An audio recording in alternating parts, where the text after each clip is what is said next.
अस्सलामुअलैकुम, मैं हूं आतिफ अली कुरैशी और आप देख रहे हैं शाबाश चैनल, जहां आपको मिलती है ग्राफिक डिज़ाइनिंग से रिलेटेड असली बात और सीधी बात। आजकल हर दूसरा बंदा ग्राफिक डिज़ाइनर बना हुआ है। किसी ने फ़ोटोशॉप सीख लिया, किसी ने कैनवा सीख लिया, कोई इलस्ट्रेटर सीख गया।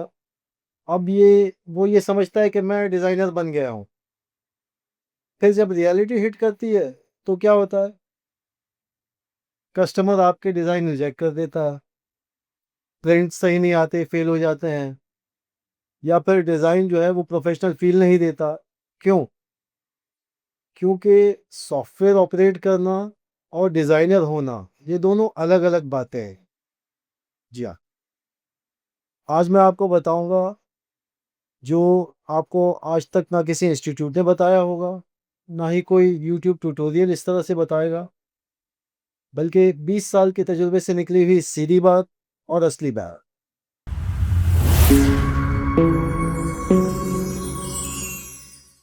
Welcome back. पहले एक बहुत इम्पोर्टेंट बात मैं सोच रहा था कि आपको बताऊँ, मैं ज़रूरी समझता हूँ ये बात आप भी बताना। आजकल बहुत सारे पेरेंट्स ये समझते हैं कि वो क्या कहते हैं, बच्चे को जो है वो 3 महीने का कोर्स करा देते हैं किसी इंस्टीट्यूट में, और वो ये समझते हैं कि अच्छा जो है वो डिज़ाइनर बन गया आपको। लेकिन ज़्यादातर इंस्टीट्यूट्स जो है उनका फ़ोकस सिर्फ़ सॉफ्टवेयर सिखाने पर है, डिज़ाइनर बनाने पे नहीं। तो जब बच्चा फ़ील्ड में आता है, कस्टमर कहता है कि यार ये आपने क्या बनाया? मुझे तो ये नहीं चाहिए था, मुझे तो अच्छा डिज़ाइन चाहिए था। अब बच्चा कंफ्यूज हो जाता है कि यार मैंने तो पूरा कोर्स सीखा है। तो सॉफ्टवेयर ऑपरेट करना और डिज़ाइनर होना ये अलग-अलग बातें हैं। अब अगर किसी को ब्रश यूज़ करना आता है तो इसका मतलब ये नहीं कि वो आर्टिस्ट बन गया है। ठीक इसी तरह अगर किसी को सिर्फ 1 या 2 सॉफ्टवेयर चलाना आ गए तो इसका मतलब ये नहीं है कि भाई वो डिज़ाइनर बन गया है। आज मैं आपको 5 ऐसी चीज़ें बता रहा हूँ जो हर ग्राफिक डिज़ाइनर को आना चाहिए, चाहे वो बिगिनर हो या प्रोफेशनल हो।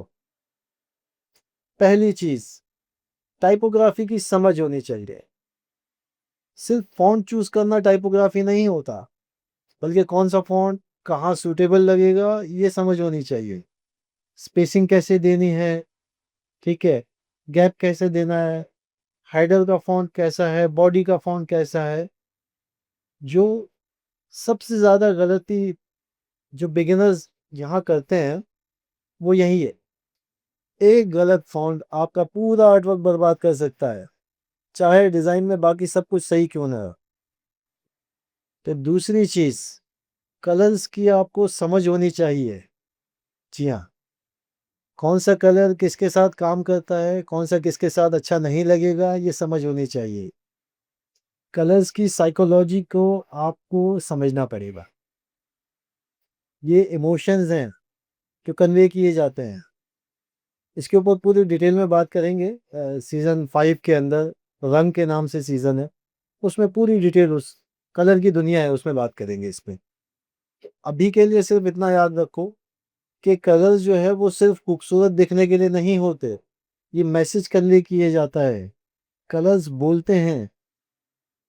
तीसरी बात सुन ले, लेआउट और स्पेसिंग का फ़र्क। डिज़ाइन के अंदर एम्प्टी स्पेस भी एक एलिमेंट होता है।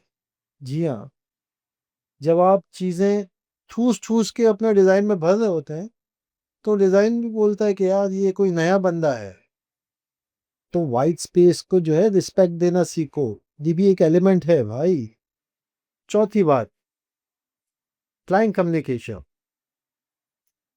ये बहुत अंडररेटेड स्किल है कि कस्टमर जो है वो कहता क्या है और वो असल में चाहता क्या है। ये एक प्रोफेशनल डिज़ाइनर ही समझ सकता है, ये स्किल उसकी है। क्यों? क्योंकि वो डायरेक्ट जो है वो डिज़ाइनिंग स्टार्ट नहीं कर देता भाई। वो पहले कस्टमर से सवाल पूछता है कि साहब आप आपका जो प्रोडक्ट है उसके बारे में मुझे बताएँ कि प्रोडक्ट किस नेचर का है, इसकी खुसूसियात क्या हैं, उसके फीचर्स क्या हैं, ठीक है? और आपकी जो टारगेट ऑडियंस है वो क्या है?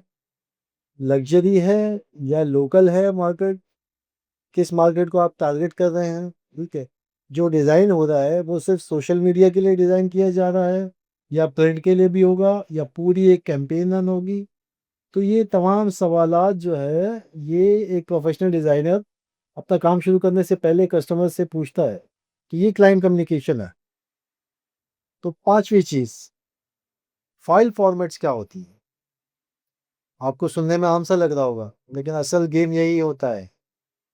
ये JPEG, PNG, EPS, AI, PDF, ये सब अलग अलग फॉर्मेट हैं अलग अलग काम के लिए। समझ लो, अगर क्लाइंट को प्रिंट करना है तो फाइल अलग जाएगी, वेबसाइट के लिए चाहिए तो अलग फाइल देनी पड़ेगी, सोशल मीडिया के लिए चाहिए तो अलग फाइल फॉर्मेट देना पड़ेगा। ये ये बेसिक्स हैं, लेकिन बहुत सारे डिजाइनर्स इसको इग्नोर कर देते हैं। तो ये वो 5 चीजें हैं कि जो आपके डिजाइन के लिए सबसे ज्यादा जरूरी है। अब मैं आपको बताता हूँ प्रिंटर की नज़र से एक बात।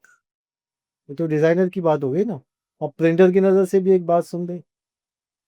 पिछले 20 सालों में मैंने हजारों किस्म के जो है वो आर्टवर्क्स देखे, डिजाइन भी किए। ठीक है, बहुत सारे आर्टवर्क्स ऐसे थे जो स्क्रीन पे तो अच्छे लगते थे, लेकिन प्रिंट होने के बाद खराब हो जाते थे। ठीक है, उसकी वजह क्या है? 2 वजह है, मैं आपको बताता हूँ। एक, सीएमवाई की और आरजीबी का मसला। स्क्रीन पे कुछ दिखता है, प्रिंट होने के बाद कुछ आता है। दूसरा होता है ब्लीड एरिया। अब ये ब्लीड एरिया क्या होता है? अभी के लिए फिलहाल इसको इतना याद रखो, क्योंकि ये इंफॉर्मेशन इतनी ज़्यादा ज़रूरी है कि इसके लिए मैंने पूरा एक सीज़न डेडिकेट किया है। सीज़न 6 होगा, जिसका नाम छपाई है। तो वहाँ मिलेंगे, वहाँ रंगों की एक अलग दुनिया होगी, छपाई की अलग दुनिया होगी। तो अभी के लिए फ़िलहाल इतना याद रखो कि ब्लीड एरिया और सीएमवाई के और आरजीबी का फ़र्क, ये दोनों इंपॉर्टेंट चीज़ें हैं जिनकी वजह से आर्टवर्क आपके ख़राब भी हो सकता है। इनको आपने नोटिस करना।